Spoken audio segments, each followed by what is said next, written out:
Welcome back, everybody, to another edition of the Auburn Undercover podcast on the 24/7 Sports Network. Christian Clemente here, joined by Jason Caldwell. Jason, it's been a busy couple of weeks for us, honestly, being out on the road. Especially last week, we hit 4 schools there in 2 days. Official visit season kicked off this past weekend. There were 3 official visitors, plus some other guys that were on unofficial visitors on campus this weekend as well. Auburn got a commitment as well, so it was definitely a busy couple days. We're going to recap all that. Before we get into that, have to start the show with our thoughts and prayers to the Batee family. Really hoping that Brian Batee can pull through. Hugh Freeze offered an update on Monday on Twitter saying that there was a setback and that he's still on a ventilator. So really hoping for the best. In the limited times we've been around Brian, he was a really, really nice kid and really good to be around. So obviously hoping for the best for him and for that family that's going through something just traumatic. So thinking of them and absolutely, definitely. And I kind of trying to get some updates, and there's not really any information out there, which makes you believe that it's still a very serious situation. As Hugh Freeze tweeted today, I was told, look, there's not really anybody communicating with anyone but Hugh Freeze, and so this is basically him talking to some family members, and that's it. So it's a pretty guarded situation, as you would expect with everything, obviously with Brian Batee, but losing his brother, and family lost a son and has another one that's fighting for his life. So yeah, just all you can say is his prayers up and hoping that this thing turns for the better here soon. yeah, hoping for the best. Moving on from that, Auburn got a commitment this weekend, Jason, on Saturday from Dante Core, something that kind of has been in the works for a while, I guess you could say.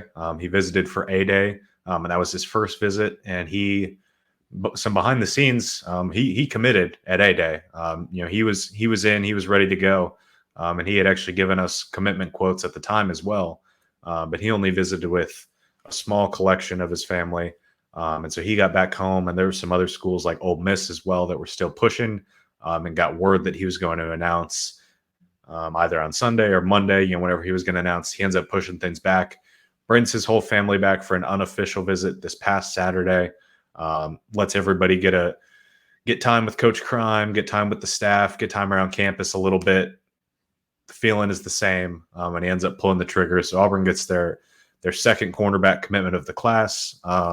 Not the highest ranked guy. It's really not a strong cornerback class overall. And there's another guy that we're going to talk about in here, a couple of them actually at cornerback. But this is a guy that has pretty good size, pretty good speed, has run in the 4.4s. Honestly, when you see him walk around, he kind of looks like Jay Crawford in the sense that he's got pretty good length, pretty long arms. So he's definitely got some tools there that you add to the cornerback room.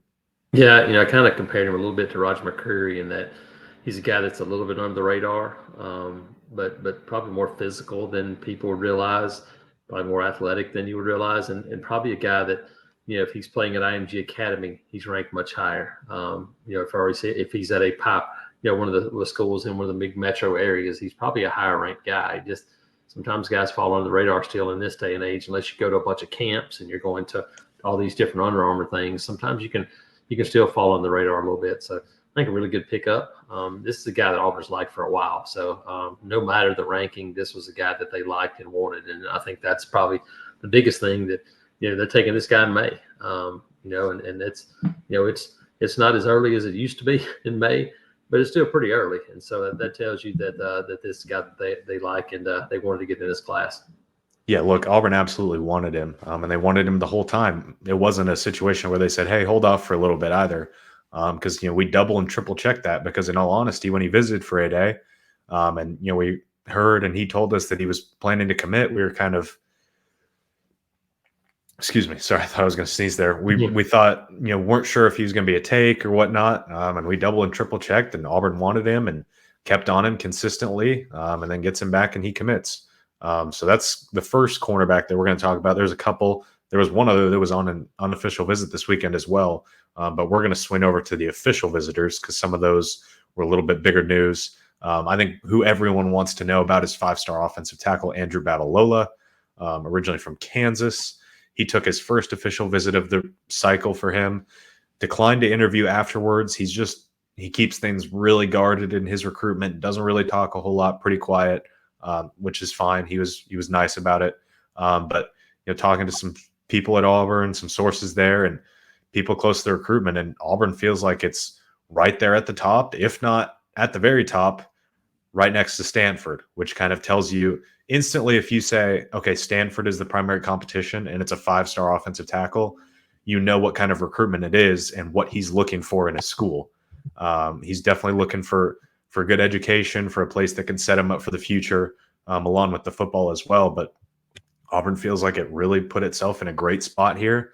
And now you kind of have to weather the storm a little bit. It's good to get the first visit. It's good to set the bar a little bit. But now he's going to go see all these other schools.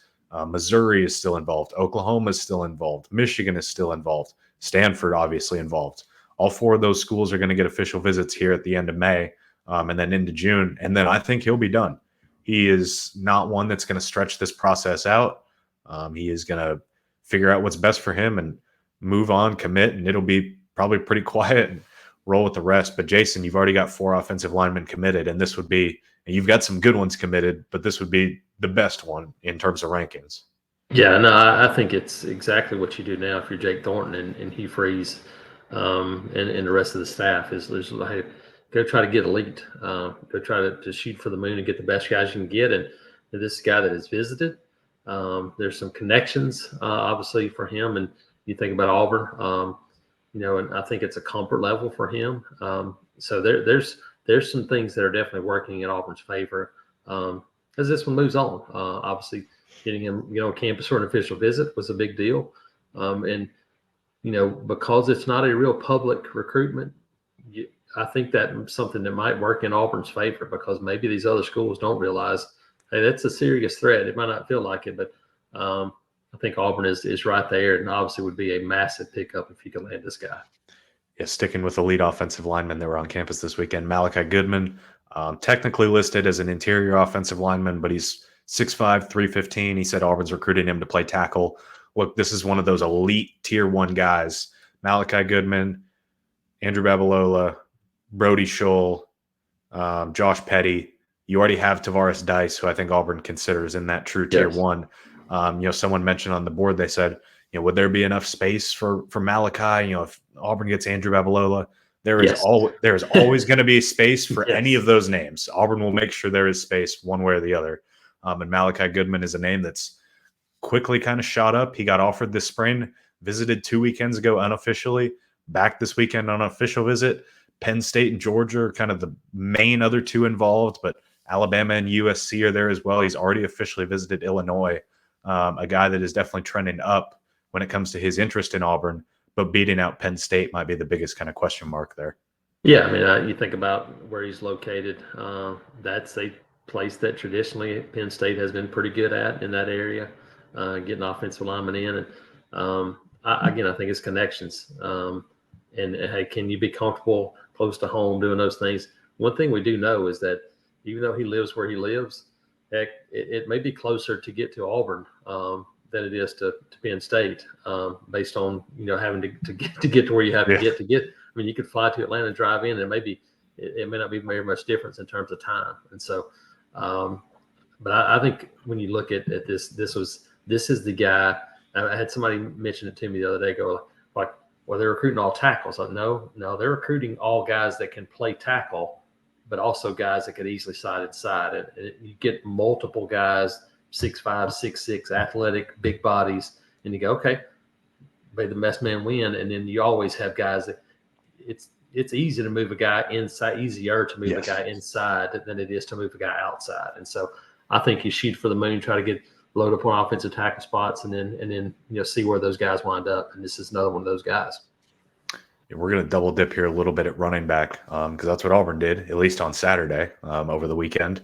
Usman Kroma, if you're watching the YouTube, that's who the picture is of, the Lee County running back there from Georgia. Pretty big running back, 5'11 and a half, 6 foot or so, around 200 pounds. Really, really good. He's already a pretty polished pass catcher as well.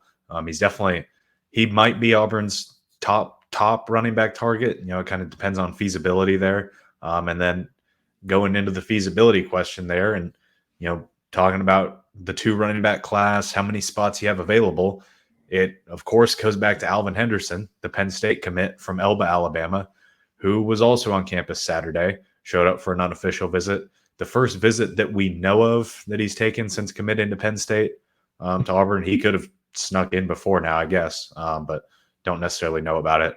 So it's, I've written about it. We've talked about it, Jason. It's an interesting scenario where you're going to take 2 running backs, but do you have enough NIL money? Do you have enough time to invest in getting 2 kind of tier 1 running backs? Or do you end up with a tier 1 and a tier 2?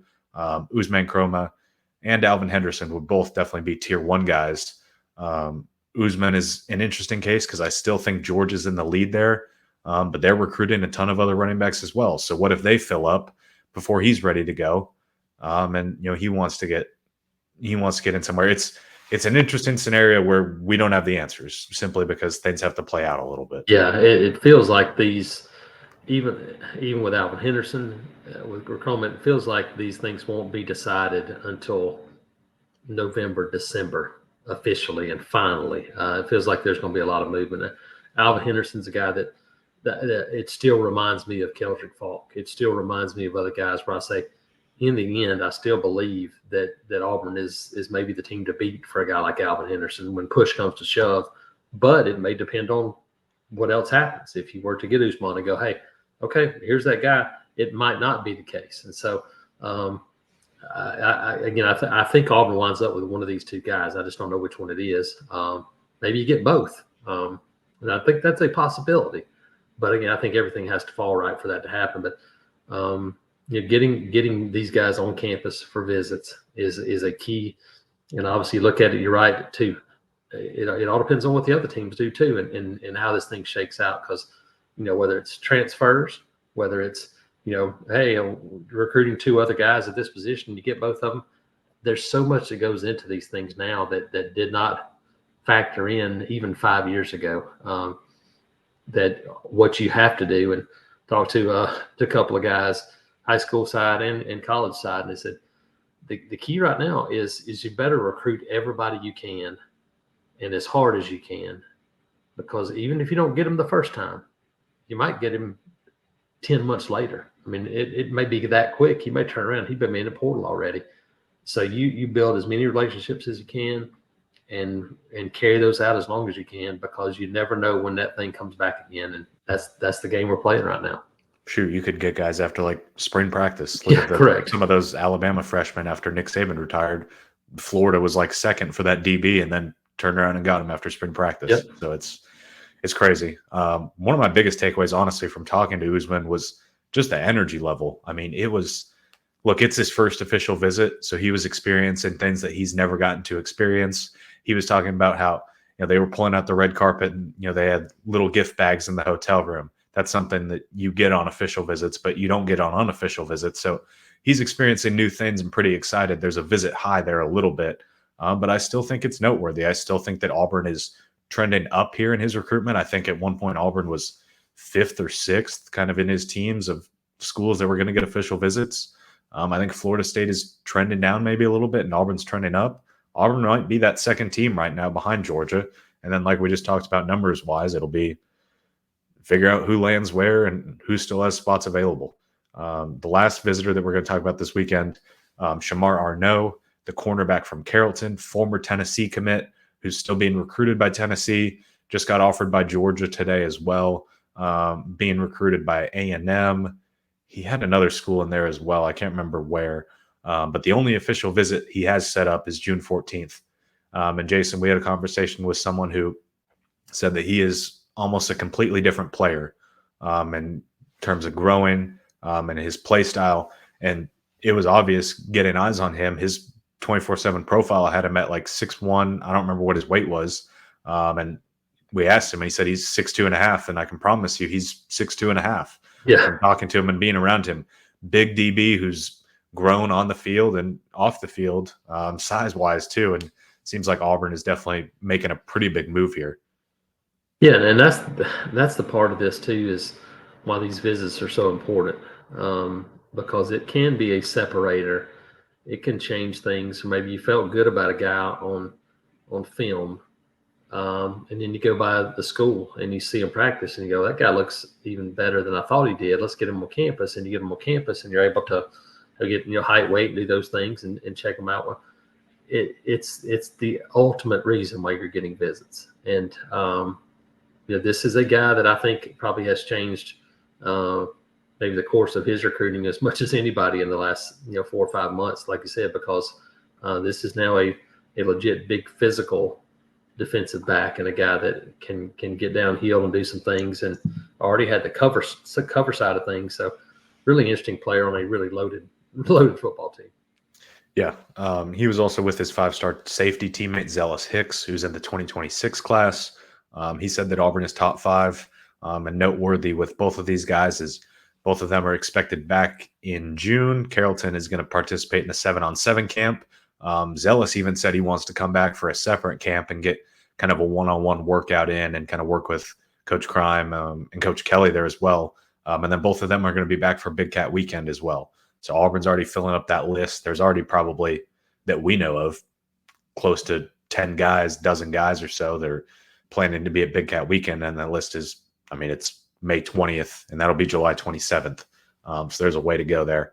But, Jason, let's transition to on the road, because we were on the road Monday and Tuesday last week. Like I said, we hit 4 high schools. We'll go in order of where we went. First, we went to Milton to go and see Ryan G. and CJ Wiley. Also Ethan Barbour, the Georgia tight end commit, which, we recorded a quick little War Eagle wake up before we left. And I said that Auburn's kind of flirting with Ethan Barbour still. I think that was understated a little bit. I think Auburn is very much still in the picture there. And he even said so. So it was good to get eyes on those 3, see how they play a little bit, talk with them a little bit. And it was a productive time up there at Milton. It was. Obviously, Ryan G is a guy that you look at him and, he's a big, long kid that is going to end up being probably 255, 260. I think he's going to be similar to a Luke Deal kind of guy before he's done. He's Luke Deal, but he's probably already more advanced, or at least a little bigger. Yeah, I think he's got some of those things, and so I think that's what he is. And then, again, we'll talk about guys over the course of this, but Milton had 4 or 5 other guys. Obviously, you look at it, guys that are younger guys. You look at Ryan G, and then you look at Barbour outside, and then you look at CJ Wiley. I don't know that there's a team that maybe as impressive as those guys across. And then they got a Miami quarterback commitment that can sling it. That's going to be a really, really good team, and a team that's going to be tough to stop, especially throwing the ball. But CJ Wiley is, we knew about him. You see him in person and you watch him run and the improvements he's made, just in kind of speed. He is separating himself as an elite wide receiver in his class.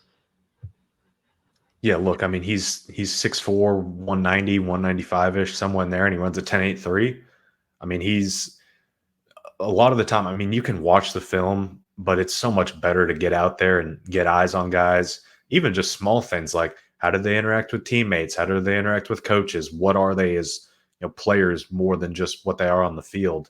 And CJ Wiley is elite across the board from everything we got to see. Look, he's not Cam Coleman. There's only one of those every so often. But this is a guy I think is a top 100 player in the country. Definitely a top 20, top 15 wide receiver in the country.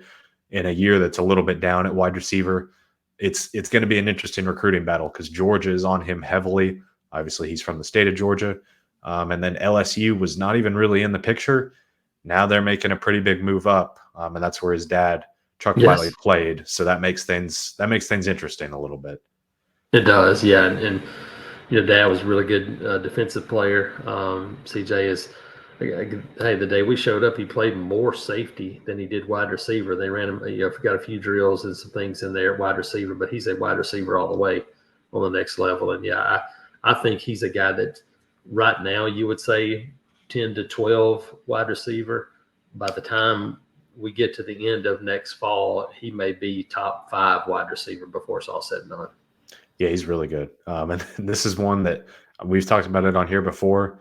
The recruitment of Juju Lewis, and if Auburn can land him, greatly impacts their chances with any pass catcher, especially a pass catcher in the state of Georgia, like CJ Wiley. So that'll be interesting to continue tracking. He did already take his official visit during A-Day weekend, but there's a chance that he'll be back. He might be a big cat guy. His June is already pretty filled up with official visits.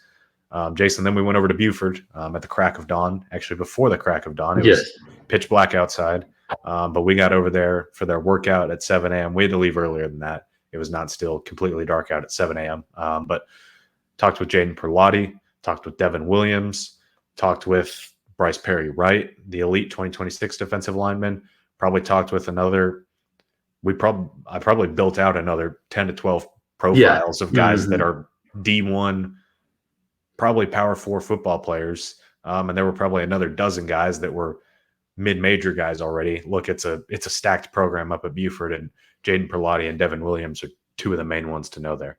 Yeah, we saw Buford and Grayson on the same day, and I would guess between Buford and Grayson, there are probably 40 Division I guys between senior, junior, sophomore classes. But you're right. Jaden Perlotte was impressive in the workouts, doing the things and doing,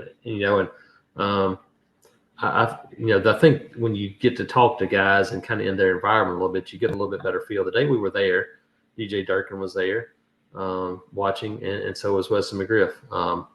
They were watching Auburn. I mean, they were watching these guys work out, do those things. But before that even happened, we talked to Jaden, and he talked about DJ Durkin and how much of an impact he's had. And we had heard that, but it was even more apparent knowing that they were there that day, him talking about that bond, that relationship, and how big of a deal that is for him. I thought it was one of the more interesting things we heard on the entire road trip was him talking about DJ Durkin. Yeah, I mean, he said there's a reason he went to Texas A&M 3 times last year to go and check them out, and he also said there's a reason he's not going to visit Texas A&M anymore, and that's because of DJ Durkin. He really, really likes DJ Durkin. He's already built a pretty strong bond with Josh Aldridge as well. Obviously, Aldridge coaching the edge position there now. But it's interesting. Auburn's been really close here a couple times, hasn't quite gotten over the top. This one feels like it's going to just be a really tough recruitment to pull him away from Georgia. It kind of feels like, it kind of feels similar to Auburn with Eric Winters, with Alvin Henderson, where it feels like they're not going to let him leave the state ultimately. Kind of feels the same way with Jaden Perlotte in Georgia. But Auburn has a couple things working in its favor here, and we'll see. And then you mentioned the workout. Look, at the end of the workout, they had to do 125 burpees, and at burpee 120, he's still getting 2 to 3 feet up off the ground, jumping up. I mean, it was impressive to show his athleticism. We already knew it from watching his film, but it was impressive. Yeah, it was. And then Devon Williams, his teammate commitment, a guy that we talked earlier about guys that have changed kind of their profile. This is a guy that it feels like it's just a couple of weeks ago we saw him, but it was probably a couple of months ago that came through Auburn for a visit, and it feels like he's an inch and a half taller. It sure felt that way when we got a chance to talk to him. And we weren't the only ones that felt that way either. No, he is longer. A guy that's going to continue to get bigger and stronger. He knows that's his thing. But he is a true cover guy, a guy that can run, speed. So I think it's a really good addition, and a guy that I think has a bright future. It kind of reminds me a little bit of DJ James. Went and saw DJ James when he was in Spanish Fort, and you go, hey, is that going to be big enough? And he just kept kind of grinding at it, but the skill set was there. And Devon's already bigger than DJ James was when he was at this point in high school, and worked out pretty well for him. So I think a very similar skill set. You mentioned that we went to Grayson, obviously the home of 5-star linebacker Tyler Atkinson. Anthony Davis is there as well, 2 top 247 guys at the linebacker position in the 2026 class. You mentioned all the other names they have as well. Look, they have, I built out another dozen probably profiles of guys that will be D1 guys in the 26 and 27 class, and even some 28 guys as well. But all eyes there are really on Tyler Atkinson. I feel like it's Auburn, Georgia, Ohio State early, but there's still a long ways to go. But look, DJ Durkin was at this workout as well. Josh Aldridge was there. It doesn't matter if this guy's a linebacker or an edge rusher or playing a little bit of both. He's really, really elite at his age. Yeah, and the thing that stood out to me was talking to his position coach, assistant defensive coordinator Grayson. He said, "Look, since this guy was a freshman, we have Zoomed every Sunday. We talk. He comes in at 5 o'clock in the mornings to meet, to do these things. I mean, that's not normal for a 16-year-old guy. That's not the way this thing is done, and that's the way he approaches things. So you combine that with elite athleticism at the linebacker position, and to me, you have a guy that is this on the fast track for success and early on the next level. So I think there's no reason, there's no question why he is such a highly thought after and sought after recruit, is because of not only athleticism but just the total package. And really enjoyed our time at Grayson. It was open door. What do you need? And it was at Buford too. And that's the thing. Everywhere we went, everywhere we've gone has been great. But those guys were like, "Hey, what do you need? Here we go." And so we got a rundown of players and positions, all these things. And so it was a fun experience. Yeah, one of my lasting memories of Tyler Atkinson, as long as he's playing football, will always be the Under Armour Atlanta camp earlier this year, where it was the defensive linemen and edge rushers worked out first. And his name was on the list for that. And sure enough, he's going through the workout as an edge rusher. And I'm like, that's weird. Think he's more of a linebacker, but he could be an edge a little bit. Goes through the full workout, through the full camp as an edge rusher. They do the award ceremony like outside. And he says, "I have to go back inside because I'm also doing the whole camp as a linebacker as well. But we can do interviews after that." So he was, I think, the only guy that went through that camp and participated in two different positions, two different position groups, which is impressive, especially for a guy who's going into his junior year. Really looking forward to Grayson plays at Thompson this fall. That'll be a really fun game to be at. And then our final stop, Jason, a place that we are plenty familiar with, place that we have been quite a bit, Langston Hughes, home of Auburn offensive tackle commit Tarus Dice. Auburn is still recruiting his offensive line teammate, Dontrell Glover, a little bit as well. And then they have a really strong group. Look, I feel like everyone in the state of Georgia has a really strong 2026 group. But they've got a tight end, Xavier Tiller, who is probably already more advanced than Jelani Thurman. And I think Jelani Thurman is a really good tight end who's going to continue to grow there at Ohio State. Auburn recruited him out of high school, I'm sure people remember. And then they've got a running back, Carson Baker, in the 2026 class, who has really good size, really good speed. And getting to watch him practice, he's gonna blow up, man. He, for the folks that will remember, and this is not too far back, but honestly, it's funny because it's the guy we ran into while we were getting coffee before we went to Langston Hughes. We're sitting there, and CJ Spiller walks in the door. And went over to talk to him for a few minutes because it's the guy that I covered before he went to Clemson, because it's the guy that Auburn recruited. And then you go watch Carson Baker, and you go, that's CJ Spiller. That's who he is. I mean, I ran a 10.600 in track this spring. And he's 6'2", 190. He's not small. Yes, this is not a 5'8", 165-pound running back that's running a 10.6. This is a bigger back that can put it down. And so he'd only been out there a couple of days when we went and watched him, but you can see the explosiveness. And this is a guy that's just going to be a junior, big offensive line group. They got a couple of running backs that look pretty good. That's going to be a team that's going to be able to run the football and put up some big numbers in the running game. And yeah, Carson Baker's a guy that I think is going to have some monster numbers and is going to be, I think he'll be again a top 10 running back in the country, when we're sitting here this time next year. Yeah, and then it was, I already got to see him at the Under Armour Atlanta camp, but it was good to see Tarus Dice in pads, going through practice a little bit. It was a little bit of a lighter practice, but did get to see some pretty good things there as well. Look, you talked about it earlier in the show, recruiting a lot of guys who can play tackle but could also move inside. Dice, probably one of those candidates, especially because he's not your traditional tackle size. He's not 6'6". He's closer to 6'4", probably around 290, maybe around 300 or so. But he's got really long arms, and that's what kind of allows him to play the tackle position. And he could definitely do that at the next level as well. But depending on how many tackles you get and how they perform. This is a guy that could maybe slide inside, but you have to still hold on to Dice as well because Florida's still recruiting him really heavily. Yeah, I think this is a little bit bigger version of a guy like Dylan Wade. I think that's who, you look at his body size and style and feet, and this is a guy that can really play, and he gets to play right tackle for them because they have another pretty good offensive lineman on the other side. I think Dice is truly a guy that could play any of the 5 spots. I think he's a guy that could play across the board. He can play center, I think, if you need him to, and eventually learn how to snap.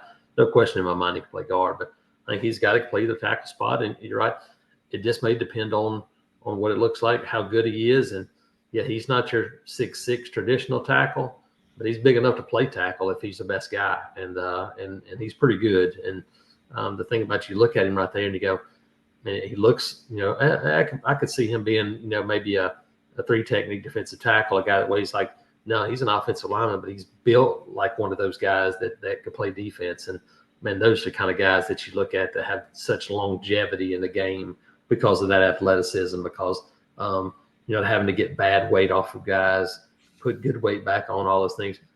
You're not going to have to do a whole lot with Tarus Dice except getting ready to play and see what happens. Yeah, so that wraps up our high school trips. We took 9 this spring. Probably done. I don't think we're going to go anywhere else, at least that I know. They're all coming to us now. Yeah. Yes, thankfully. No official visitors that we know of, at least right now, going into this weekend. But that doesn't mean that one can't pop up, and we'll have that covered at auburnundercover.com if that does happen. But then next week, I believe Monday through Thursday, it goes into a very brief dead period. And then the weekend of the 31st, things fire back up again. Broderick Schull is supposed to be in. There's a bunch of other official visitors. Camps start, I believe, June 2nd. So, Jason, we're a couple weeks away from things really, really ramping up there for a couple weeks. And then it'll go dead for a little bit before Big Cat weekend. Speaking of May 31st, Blake Woodby, the former Ohio State commitment who visited this spring, scheduled an official visit to Auburn that weekend as well. So that was some news that Brian Doan had from 24/7 Sports on Monday. So shaping up to be a busy couple weeks here. It is, and it's really changed so much. The camp season was always, kind of a busy time, but now that you have official visit time and camp season and everything that's going on, the guys are taking visits earlier. The month of June has really replaced December. You'll have some late visits, those things. It's December now is more portal and more the high school recruiting hot time is June. This is the time. And we'll have visits, like you said, camps. The 707s are going to be incredible. If most of the teams show up that we've heard are going to be in Auburn for those 2 days of 707 camps, it's going to be spectacular. And so we'll have a lot of coverage from that. But yeah, it's going to be I would say the next, what would say roughly 4.5 weeks or so are going to be a whole lot of information, a whole lot of football recruiting, and it's going to be a lot of fun. Yeah, I mean, then it'll go quiet for a little bit, but usually once it goes quiet, that means it's time for kids to make their decision. That's it. They make those. Yeah, 4th of July, lock it in because something will happen that day. So the fireworks. I think Zion Grady has already said he wants to commit on the 4th of July. Which, look, anybody can do whatever they want. If a recruit is listening to this, I would recommend not committing on the holiday because you are probably going to get the least amount of traction that you will ever get because people are not on social media. But I understand it. People want to do it on a special day. So it's all up to them. And no matter what, we will cover it. Doesn't matter if it's Christmas Day or whatever, we will have coverage of it. Speaking of commitments, actually, I need to mention this real quick. Jamichael Garrett, the Gulf Shores linebacker, he's going to announce a commitment on June 19th. You can go over at auburnundercover.com for a full preview of that. By the time you're listening to this, it should already be up. If it's not already up, it'll be up shortly on Tuesday. Got a chance to talk with him for a good couple minutes there. He's got 7 schools that stand out. He hasn't made a choice yet, and he's going to visit pretty much all those schools and then have a decision. But in my opinion, I think it'll be pretty hard for Auburn to be beat there. Yeah, the interesting thing about him is you hear Gulf Shores High School, but this is a Calhoun County kid. So you start thinking about Braden Joyner. You start thinking about Antonio Kite. You start thinking about even Sylvester Smith, who is from Mumford right down the road. There are a lot of connections to to him that are on the Auburn roster. I think that's a big deal. I think it's something that plays into this. Yeah, it's really Auburn, LSU are kind of the main ones. Michigan and Miami, and Tennessee a little bit on the outside as well. Jason, I think the last recruiting note that we should touch on real quick to end the show. This is one that you got tipped off to at the end of last week. Comes to fruition on Monday. Chris Davis III, nicknamed CJ, the son of Chris Davis from the Kick Six, offered by Auburn. Usually we would not do a story on a 2028 recruit or something that far out in advance, but obviously this is a very special circumstance. So we had something up on the website about that for a pretty special offer. Yeah, I've been waiting on this one for a few days. We heard it was coming down the line and just kind of waiting on him to announce it. But really talented. I mean, this is a guy that we've been hearing about now for a couple of years, even though he's still just going into ninth grade. And you saw the clips from their spring game, and played a pretty good football team on the other side. And his clips are really impressive. And this is a guy that's going to be a ninth grader, but is already really physical running the football and obviously athletic. So the state continues to put out really, really talented players, and you're already seeing, hey, here's the next crop starting, and Chris Davis is definitely a name to remember. Yeah, so that pretty much wraps up the recruiting stuff. Look, we could go for another 30 minutes of stuff we need to talk about. You've been covering women's golf out there competing for a national championship. Nobody else, and you're dedicated to it like nobody else really is. You've had the baseball team, their season just wrapped up, had a bunch of coverage after the season is already wrapped up now. Look, Philip Marshall was down in Tallahassee with softball. Their season wrapped up. Now the coaching search really ramps up, although that's already been ongoing. Nathan Kane was out at Alexander City for one of Bruce Pearl's events that he had, talking basketball a little bit. So there's a ton of that over at auburnundercover.com. We're not going to be able to go through all of it today on the podcast. Maybe we'll do something again later this week. If not, we will see you guys again next week for a podcast for sure to preview the May 31st official visitors. Look out for if you're only watching on YouTube or listening as a podcaster and you're not over at auburnundercover.com, highly recommend checking us out. Wednesday, we're going to debut our new series called Wednesday Watch List, where Jason and I go pretty in depth. Everything that we're hearing, everything that we feel, what it would mean for Auburn on a collection of recruits, 3, 4, 5, maybe 2 guys, just depending on the week. We're just going to pick some names and we're going to break them down. So we'll have that at auburnundercover.com on Wednesday, along with a ton of other stuff as well. Appreciate everyone for tuning in, and we'll catch you guys soon.